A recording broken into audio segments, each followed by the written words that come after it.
অস্ট্রেলিয়ার মাটিতে বাংলাদেশের পেস বোলিং ইউনিট খুবই ভয়ঙ্কর রূপ নিতে পারে বলে সতর্ক করেছেন অস্ট্রেলিয়ার প্রধান কোচ অ্যান্ড্রু ম্যাকডোনাল্ড। বিশেষ করে অস্ট্রেলিয়ার বিপক্ষে মিরপুরে ওয়ানডে সিরিজে গতির ঝড় তোলা নাহিদ রানাকে নিয়ে বাড়তি সতর্ক অস্ট্রেলিয়ার কোচ। সম্প্রতি cricket.com.au-কে দেওয়া সাক্ষাৎকারে বাংলাদেশের পেসারদের প্রশংসার সাগরে ভাসিয়েছেন তিনি। গণমাধ্যমটিকে তিনি বলেন, প্রথম ম্যাচে রানা আমাদের চাপে ফেলেছিল, তাই না? অনেক সময় এমন হয়, কোনো বোলারকে আগে দেখা হয়নি, সে ভিন্ন ধরনের অ্যাকশন নিয়ে আসে। আইসিসি টেস্ট চ্যাম্পিয়নশিপের পয়েন্ট টেবিলে বাংলাদেশ আছে শীর্ষ 4-এ। সাবেক বিশ্ব চ্যাম্পিয়নদের কোচ তাই টাইগারদের মোটেও হালকাভাবে দেখছেন না। তার ভাষায়, বাংলাদেশ খুবই ভালো দল।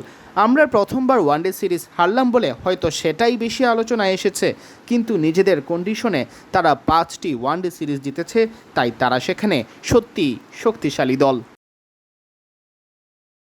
বিশেষ করে বাংলাদেশের পেসারদেরই বেশি ভয় ম্যাকডোনাল্ডের। তিনি বলেন, আপনি যদি টেস্টের কথা ভাবেন তাহলে তাদের আছে তাসকিন, রানা, শরীফুল।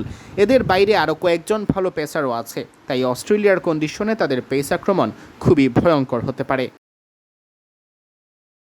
তাই শিষ্যদের ভালোভাবে প্রস্তুতি নিয়ে বাংলাদেশের মুখোমুখি হওয়ার আহ্বান জানিয়েছেন তিনি। ম্যাকডোনাল্ড বলেন, আমাদের ভালোভাবে প্রস্তুতি নিতে হবে। যদিও এটা ভিন্ন ফরম্যাট, তবুও তাদের বোলারদের অ্যাকশন ও বোলিংয়ের ধরন সম্পর্কে ধারণা নেওয়ার জন্য এটা ছিল ভালো সুযোগ।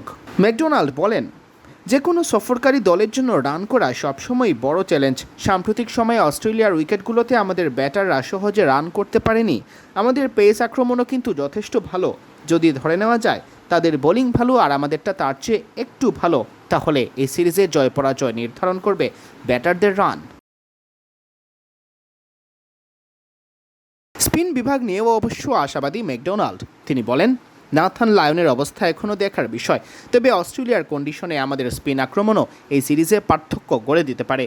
মনে হচ্ছে টেস্ট দলটি অনেক দিন একসঙ্গে হয়নি, কিন্তু সামনে 12 থেকে 18 মাসে আমরা একে অপরের সঙ্গে অনেক সময় কাটাবো, কারণ ব্যস্ত সূচি অপেক্ষা করছে। টপ এন্ডের টেস্ট গ্রীষ্ম শুরু হওয়ার জন্য আমরা দারুণ রোমাঞ্চিত। সিয়াম চৌধুরী, বিডি ক্রিক টাইম।